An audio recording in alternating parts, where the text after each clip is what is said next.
introductions, I would like to turn the conference over to Mr. Dave Schaller. Please go ahead. Thanks, Jennifer. Welcome, everybody, to today's UFC 145 media conference call. Today on the line, we have the gentleman headlining next Saturday's card from Phillips Arena live on pay-per-view, UFC light heavyweight champion Jon Jones and former UFC light heavyweight champion Sugar Rashad Evans. Before we get to questions, just a reminder for everybody, Tough Live airs tonight on FX at 10 p.m. Eastern and Pacific. It is followed by a brand new episode of UFC Primetime at 11 p.m. Eastern and Pacific. And one last reminder, don't forget tomorrow, UFC on Fuel pre-show from Sweden, 2 p.m. Eastern. And we go right into Alex Gustafsson versus Thiago Silva. The action starts on Fuel at 3 p.m. Eastern, 12 p.m. out here on the West Coast. Jennifer, if you would, let's go ahead and take the first question. Thank you. If you would like to ask a question, please do so by pressing the star key followed by the digit 1 on your telephone keypad. If you are using a speakerphone, please make sure your mute function is turned off to allow your signal to reach our equipment. And once again, please press star 1 to ask a question, and we'll pause for just a moment to allow everyone an opportunity to signal for questions.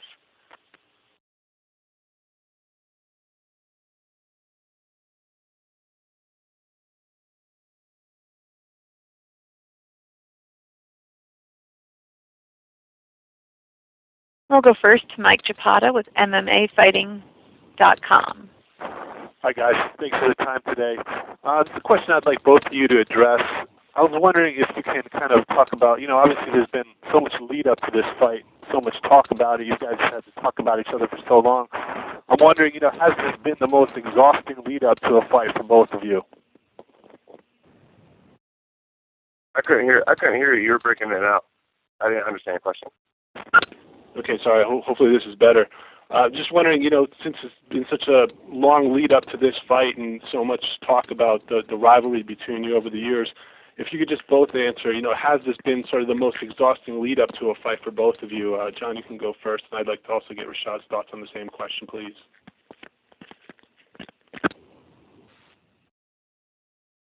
I didn't hear that. Your phone is breaking out really bad. It sounds like I could hear not even every other word. Hey, Mike, can you dial back in and we'll put you right back in the queue?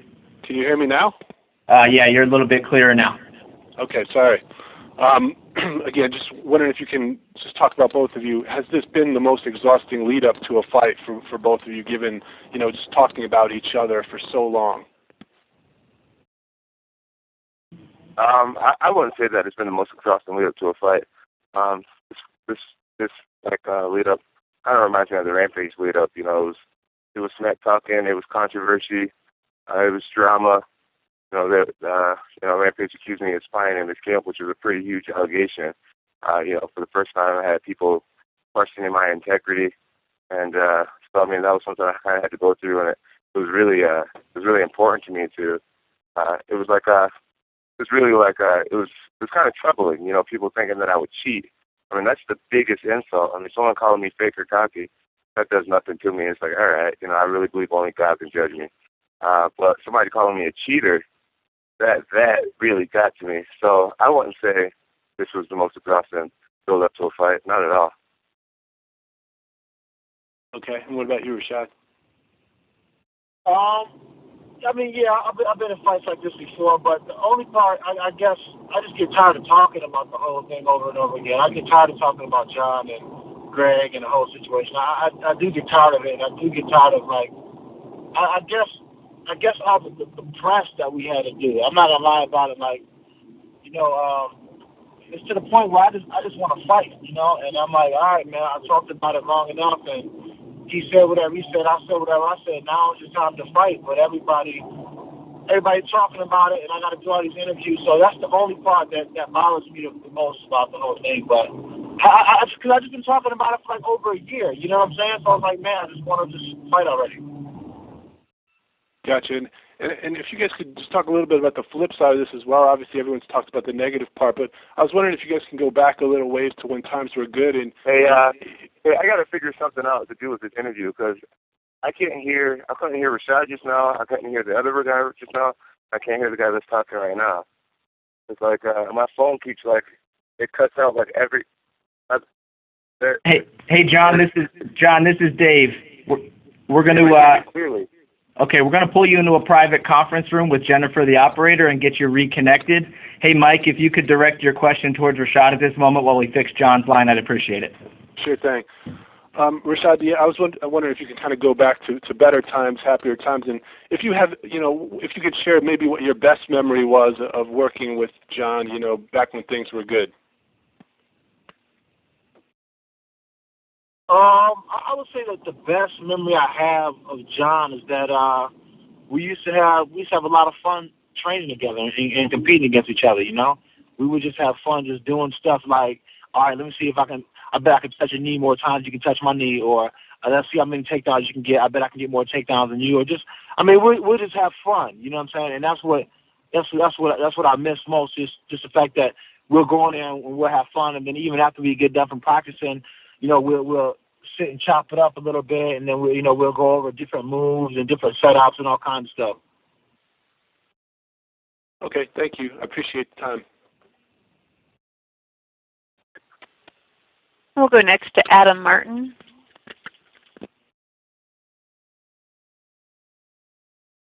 Go ahead, Adam. Your line's open. We'll go to Neil Davidson. Neil, you on the line? Yes, Dave, thank you. Mm-hmm. My question is for both Jon and Rashad. Are there any things that you regret in the build-up to this fight? Any things that were said or done? Maybe start with Rashad. No, I don't have any regrets. I felt like I've spoken from my heart, and as long as I felt like I've done that, I don't think I've violated anything in that respect.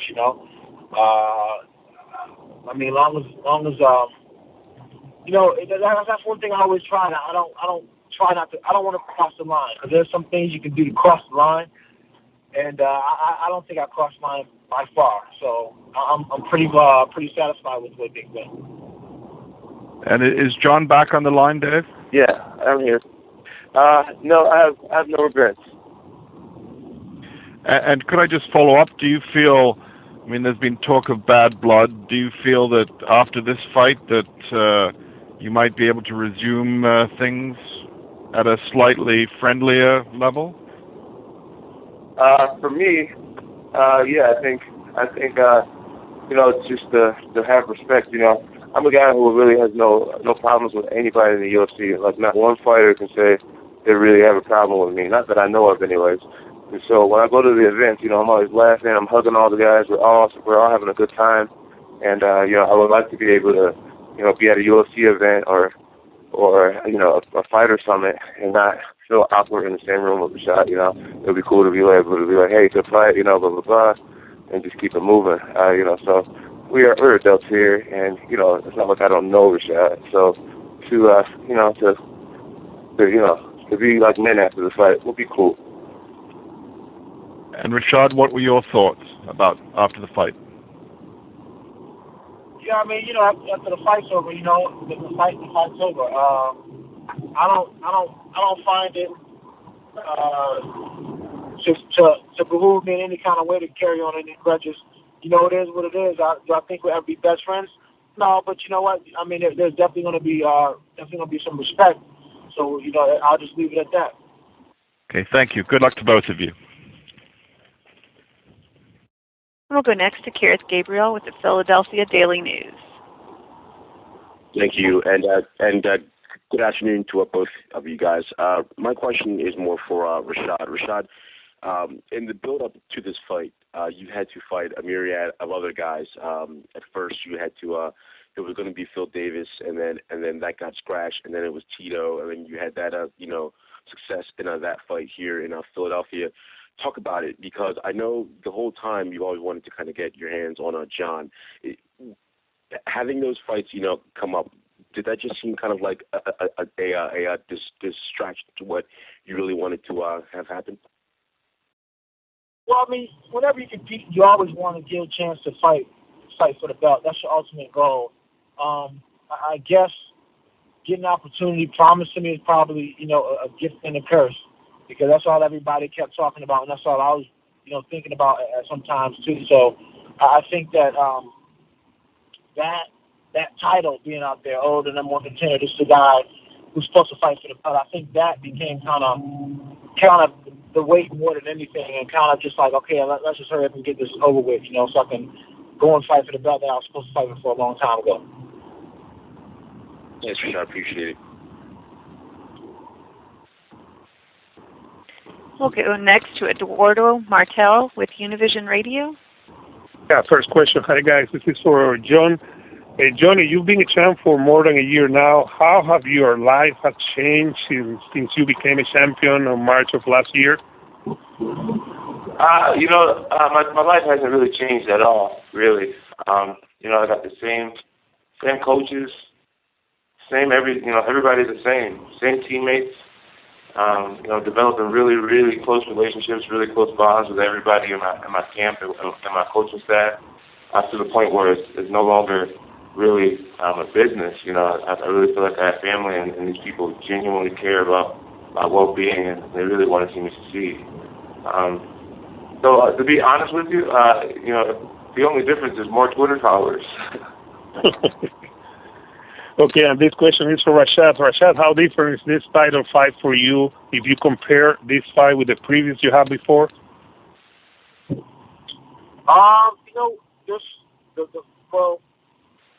There's a lot more talk to this fight, of course, and stuff like that. But the whole backstory, I guess that's a bit of a different, issue.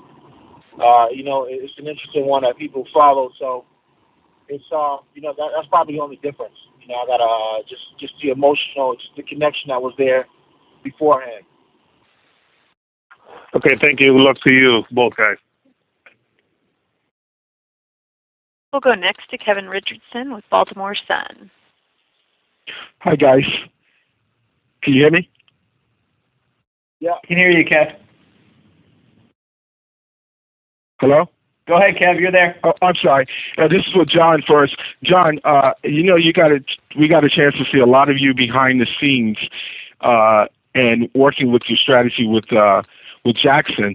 Do you, once you guys got to see some of what was aired, did you guys ever regret doing that, showing some of the strategy behind the scenes like that? What did you see behind the scenes? One of the instances where Greg was working with you on striking, and Rashad is going to follow up with a certain jab, and you would hit him under his rib or with a kick, and you guys were working on that, and I saw, it's one of those things. You're talking about the prime time, getting to see a little bit of prime? Yes. Oh man, no, I'm not worried about that at all.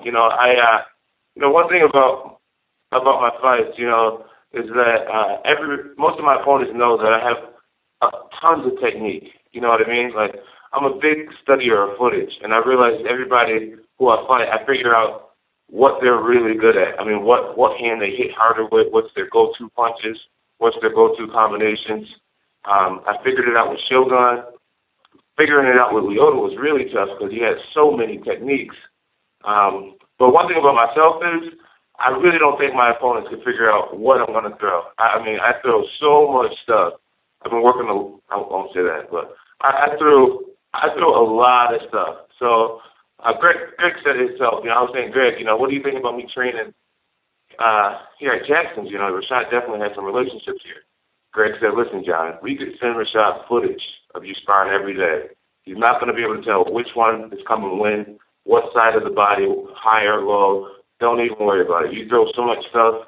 Half the time, I'm not sure what I'm going to throw. Whatever I find open, I'll throw. So him seeing me sparring changes nothing. He has no clue what I'm going to throw, when I'm going to throw it. All right. And actually, I'll follow up to that for Rashad. Rashad, did you get a chance to see any of the primetime things when him and Greg were talking? No, I didn't really pay attention, to be honest. I didn't really pay attention. Okay. And this last question for both of you. Do you guys both see this going 5 rounds or ending quickly, or ending before 5 rounds? I don't know, man. I'm just going to fight develop and see what happens. I'm not gonna rush anything. I'm gonna be patient with whatever technique I'm working and just see what holds up to you and just try to capitalize off them. Whatever happens in that time, it happens. But I'm not in no hurry. All right. Go ahead. I mean, I stated that, one of my goals, so I'm a big believer in setting goals. One of my goals is to finish every fight in 2012. But I will train. I have trained for a 5-round fight. I've trained for a 6-round fight. So I'm in great condition, and my goal is to finish the fight. Sounds awesome. God bless both of you guys, and have a good fight. God bless you too. And as a reminder, it is *1 for questions today, and we'll go next to Matt Bishop with the Detroit News. Hey, question for Rashad. Rashad, is this fight for you more about the rivalry with Jon and being able to fight him, or is it more about getting the title back? Which is more important to you? I don't know, man. I would like it's a little bit of both, to be honest. I really want to fight Jon, so I think that. I mean, it's really hard because being a champion again is something that I value as well too. So it's kind of really hard to say for me. It's kind of like a toss up. All right, thanks. We'll go next to Ariel Helwani with NBCSports.com. Hey guys, I had a question first for Jon. In the countdown show and the primetime show, and even in the sort of back and forth leading up to this fight, a lot of attention on the answer that you gave on the Versus show when all this started last year. And I'm wondering if, in hindsight, you regret the way you worded that answer, and maybe you thought you could have avoided all of this. You're talking about the whole thing with me when I was on your show? Yeah. No, I don't regret it. I felt to this day that I said something that I truly meant. And what I said to you was, I said, Ariel, people still haven't shown the full interview of how highly I actually spoke about Rashad. I mean, even the primetime show didn't show the full interview. I was saying such nice things. I was like, Rashad lost to Lyoto. He bounced back and became the ultimate fire coach. Just good. He hurt his leg, but Rashad's an overcomer. Rashad hurt his leg, but he's an overcomer, and he's gonna bounce back from this. I was speaking so highly of Rashad, and the only part that made that show was this is Daniel's Pro, and I Rashad. Obviously that's what I had to do. But I just wish people knew the whole story, that whole interview, of what I actually said about Rashad. I was keeping my respect and loyalty to him during that interview. But for the most part, Rashad took the part of me saying that I would never want to fight him, and he that struck his ego somehow, and now he's challenging me for my light heavyweight championship. And I don't regret what I said, because I said what I would have said to his face. I'm aware that when you do interviews, he's going to hear it, especially if his name was aware. So I don't regret anything, and I'm grateful for a chance to fight Rashad, man. I mean, I was striving for greatness, and I'm training, and I really want to be great one day. And you can't be great beating kings. I mean, Rashad is undoubtedly one of the toughest light heavyweights who's ever played the game. And to beat him is going to be huge. I mean, this fighting the best is what it's all about. And that's why I'm excited. Everybody, so far I fought Rampage. Rampage said, this is the best camp of my life. I hired a muscle farm. I fought Lyoto. Lyoto hired 9 professionals to help him train for the fight. Everybody that fight, they give it the best camp they had. And that's why I'm so proud. I'm not fighting guys who say, oh, I had a bad camp or I was injured. Everybody that I fought in last year, they claim they have the best camp of their life. And that's what Big Jackson tells me. He's like, man, you want to fight people at their best. And I hope Rashad's at his best, because that's the best way to beat somebody. So I'm happy to fight Rashad at his best. I'm happy with what I said. And for Rashad, since it's obviously become relevant again, I'm wondering, we recently reposted the interview. I'm wondering if you did have a chance to watch it and to get a sense, maybe in context, what Jon was trying to say then. No, Ariel, I mean, when it comes down to it, that interview was just a piece of everything that was kind of happening. Like, it just with that interview, but John has said stuff before, and even leading up to that fight, every time somebody asked him about me, he was like, "Listen, Rashad's not in my thing. He's not in my mind. He's not this, not that. Rashad has absolutely nothing to do with it." I mean, it was just like he was just so dismissive, and like John already know what time it was, because when he had called me after we talked to Phil, he already knew how I took it. He already knew how I took it. So if he didn't mean it a certain way, then he wouldn't have called me with a guilty conscience, like, "No, man, this is. I'm sorry you took like that," but he already knew what time it was. So I mean, who cares about that interview? I mean, it's really about what was said before and how John really, really feels. And now I know how he really feels. John always wanted to fight me. John never wanted to be teammates and never wanted to be like brother. John came on the team to learn a way to beat me so he can fight me. Okay, and also for Rashad, just curious, I'm sure you still have friends at Jackson's. Has this affected your friendship? You know, if someone has to spar with John or to help him out, I mean, how have you dealt with the people around John at Jackson's? The people around John at Jackson, I mean, they're my friends, but I wouldn't compromise their integrity by asking them anything. I wouldn't do that, because that's not how I want to win. That's not what I want to know. And I don't think that they would even say anything in the first place, but or fabric into question. I wouldn't even want to do that to them, because I'm a friend. That's not what a friend does. And have you learned anything from this? Meaning, now with your new team, would you do things differently if you have like some young guy coming up who's in your weight class? Would you think twice about bringing him in, or do anything that you kind of wish you would have done a couple of years ago when they brought John in? Well, I know I wouldn't do that. I wouldn't put myself in a position again. I wouldn't bring myself with somebody that I knew would be a contender. And like I told Greg at the time, I told Greg I don't think it'd be a good idea, but Greg did what Greg wanted to do for Greg. That's why Greg brought him on, because Greg wanted to do what he wanted to do for Greg. And that's the thing about it. Like Greg talks about, for the team, the team consists of I, which is Greg Jackson. And that's what the team consists of. It's about Greg Jackson getting the Coach of the Year awards. That's pretty much what it consists of. So, I would never put myself in that position again. Okay, just two other quick ones, if I may. To Greg Jackson's defense, Greg Jackson, Rashad Evans is telling the truth when he says that Greg Jackson is not always around the gym. That's totally true. Greg Jackson, he's a man who works extremely hard. He has so many fighters. I mean, I'm surprised he doesn't get sick every day. One day he's in Russia, and then he's in Brazil, and then he's in South America. He's everywhere, because what he does do, and I think people are looking past, he caters to each and every fighter.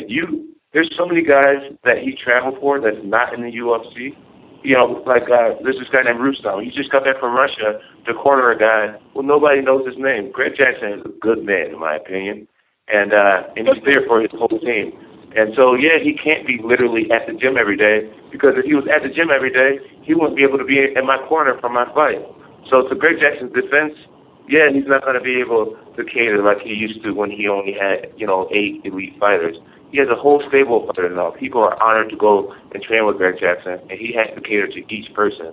So, I mean, what does that have to do with anything that we're talking about, though? That's nothing to do with what we're talking about. A gym like Jackson's is not a place for the selfish. It's not. The gym like Jackson's not a place for the selfish. What are you talking about? He's talking about bringing somebody else into the weight class. He has nothing to do with. He wasn't talking nothing about Greg Jackson and the fighters that he corner and shit like that. He wasn't talking about that, bro.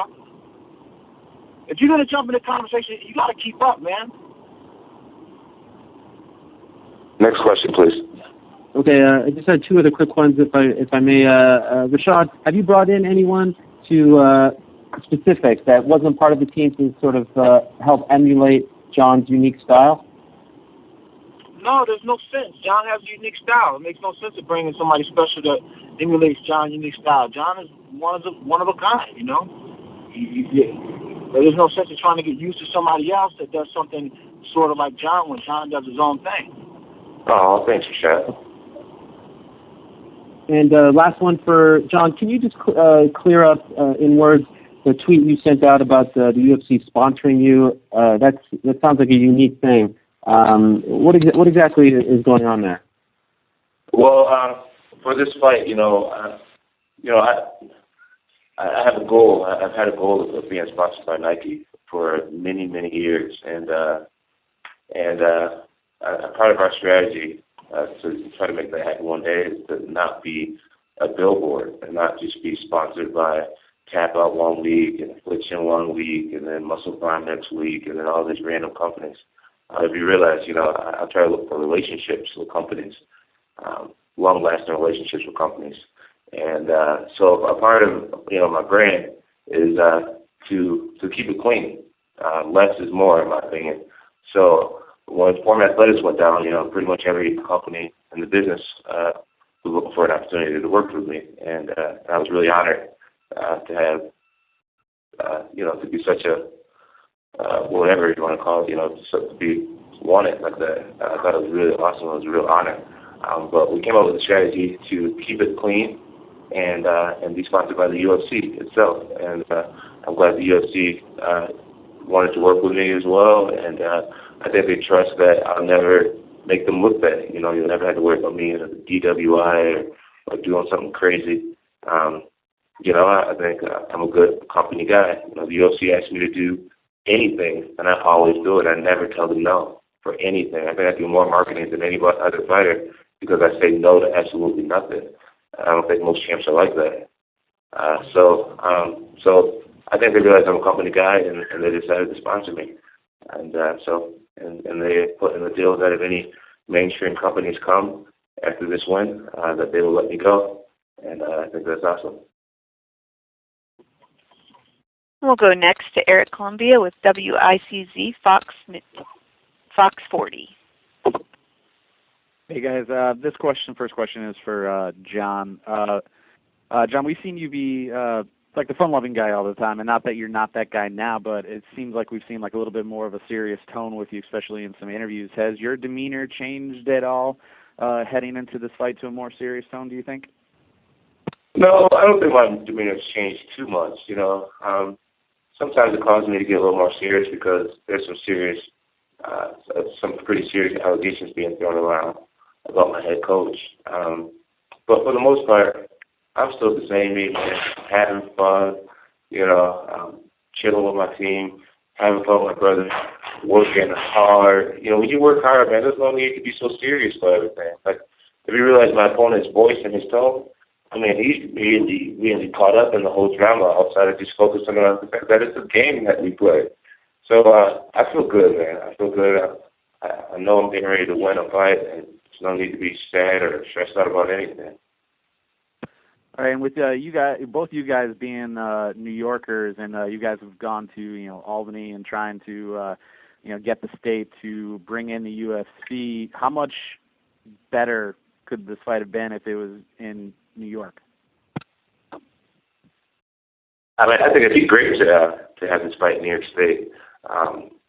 This fight, it has been referred to on several occasions as the Ali versus Frazier of our sport and of our time. I think that this fight would sell out in Madison Square Garden the first day that tickets went on sale. And that's amazing. I think it'd sell out the Yankee Stadium. It would sell out anything. There's a lot of people that want to watch this fight, especially in New York State. And unfortunately, a lot of people can't really afford to travel right now with this economy. So I just think, it's sad because, our politicians, our New York State politicians, are making its own people suffer the most. We're suffering as far as the economy, and our people are suffering by not watching two of the top fighters in the world who's right from New York, in New York. So I think they'll come around sooner or later. The demand is so great, and, it being in New York State is inevitable. So it's all a matter of time. And Rashad, your thoughts on maybe this fight, if it could have been a little bit better if it was in New York? I share Jon's sentiments on everything you just said. One last question to Jon. Where's Chandler going in the draft? I'll let Arthur answer that question. Baltimore, baby. Yeah, hopefully, hopefully, Baltimore gets them, but you never know with this draft. There's a lot, 32 teams, and it only takes one team to like you. So we just hope for the best for them, and we're excited. Two victories, days coming up, and our family's excited. All right, thanks, Jon, and see you in Atlanta, Jon. All right, thank you. As a reminder, it is star one for questions, and we'll go to Dave Diebert with Post Media News. Hey guys, thanks for the time. Quick one for Rashad. You touched earlier how the last couple fights, maybe I guess the eye was always eventually getting Jon the title shot. But after being off for over a year, how nice is it just to be back? Period on a regular fighting schedule. It feels good, to be able to fight consistently is something that I really need and I really like because, sitting around and just doing other stuff besides fighting is probably one of the hardest things to do as a fighter that's still in the prime when you're able to fight because you just do nothing but think about fighting, and that sometimes you watch your teammates go and your friends fight, and the next thing you know, you're sitting around thinking like, dang, am I still a fighter? Like, I haven't fought in so while, and you kind of miss it. Fighting for me is therapeutic, and I kind of need it. So when I don't have it, I feel like a piece of me is missing. Just to expand a little bit on something you said there, a guy, I guess in your prime as an athlete, do you is it disappointing in that sense, in that you essentially went a whole year without being able to compete when theoretically you are at your best physically, emotionally? You said, am I upset that I didn't get a compete for a year? Is that what you're asking or what? Well, yeah. Just when you are theoretically at your peak as an athlete, and missing out on that specific time period. Yeah, I don't think I reached my peak yet, but I think that I'm approaching it. I'm approaching it, but I don't think I hit it yet. So I'm not too upset that I missed that much time. Only, I'm just happy that it's over. I think everything served its purpose, and the time that I had off, it definitely served its purpose in more ways than just getting healthy physically. Okay. All right. Thanks again for the time, you guys. We'll go to Sergio Non with USA Today. Yeah, this is a question for Rashad. When I was talking to Jon last week, one thing he had mentioned was he felt like he didn't learn anything from you when the two of you were at Jackson's together, but he felt that you learned some stuff from him. And I'm wondering, how much did you learn from Jon during the time the two of you trained together? I learned a little tricks here and there for the most part, but it wasn't like the best teacher of my life. It was just working together, and I trained with a lot of guys that I learned a lot from. I try to take away something from everybody I work with. I'm not one of those guys who's like, oh man, I think I know everything because I'm Rashad Evans. I learn a lot from everybody, and I humble myself a lot and not say too much what I know. I always sometimes if I keep it quiet and just see what they know, and if they want me to, and I'll share. I'm not selfish. I'll share with them stuff here and there for the most part. But I always keep it quiet and just humble myself enough to learn from somebody. All right, great. Thank you. We'll go next to James Lindenmuth with 610 The Sports Animal. Hi, guys. Thanks for the time. 610 The Sports Animal here in Albuquerque. Because of the history that you guys have had, and obviously both of you having trained here, this fight, more than any other, has caused, some dividing lines, at least with the MMA community here in Albuquerque. And this question's for Rashad. Before the fight and in between the rounds, when you look over and you see guys in the opposite corner that you trained with for so long and worked with so hard, what do you think is going to be going through your head? I guess I kind of divorced myself from that altogether. With working with Mike Winklejohn, I haven't worked with him since the Machida fight, and with Greg Jackson, it's been pretty much the same thing. From Thiago Silva to Rampage, I trained with Greg a total of 5 times, and that was it. I was doing my camp in Denver at the time, and Greg came out. I trained with him 5 times. So having those guys against me, it's gonna be whatever. They're gonna think that they know what I'm gonna do and stuff like that. But it doesn't matter to me. Well, best of luck to both of you guys, and no matter what the outcome, you guys both have a ton of fans out here in Albuquerque, gentlemen. Thank you. We'll go next to Damian Martin with MMAWeekly.com. Yeah, let me open up with Rashad. Rashad, let me start here because you've had some pretty fierce rivalries in your past. The Rampage thing, Tito, stuff like that. I mean, where does this rank? Just because is it more personal, or can you separate it more? I mean, how does this rank in those with those fights? I should say. Well, I mean, it's got the whole personal edge on the whole thing. So I think that's what that's where this one ranks above anybody else because I felt like with the whole connection with with Greg and everything else like that, it brings a different kind of edge into it, and plus my relationship with Jon, so it brings that different element to it. But at the same time, it's all the same in respects when it comes to talking. Because one thing I learned about when you talk, you gotta that's that much more you gotta back up. So I already know how the game works when it comes to talking. And, there's been so much talk, I don't know if there's much left to say, but I know that a few months ago, I think it was in a timeline thing, that you and Jon actually had a kind of a meeting or altercation, whatever you want to call it, at a Las Vegas nightclub. I don't know how much you want to rehash it, but can you tell us what actually happened? Was it as serious as it was made out to be, or was there actually even an altercation there? No, it was no altercation at all. It was just basically we just had a talk, and Jon told me how great he was, and that was about it. But that was it. No altercation, no pushing, no shoving, no nothing like that. I think Jon tried to get me kicked out by the bouncers or something like that. Some whack like that, but that was about it. And Jon, can I get your response to that? I don't really remember too much about it. I remember initially at a table with some fighters, and then Rashad came to the table, and it was awkward. I remember I had paid for the table, me and St. Pierre, and I split the price or something. So Rashad came into the table because he's French Georgia. It was really awkward, and so I tapped him, to talk to him because I wasn't going to, do the high school thing and just try not to look at him while we were sitting at the same table. So we walked away, and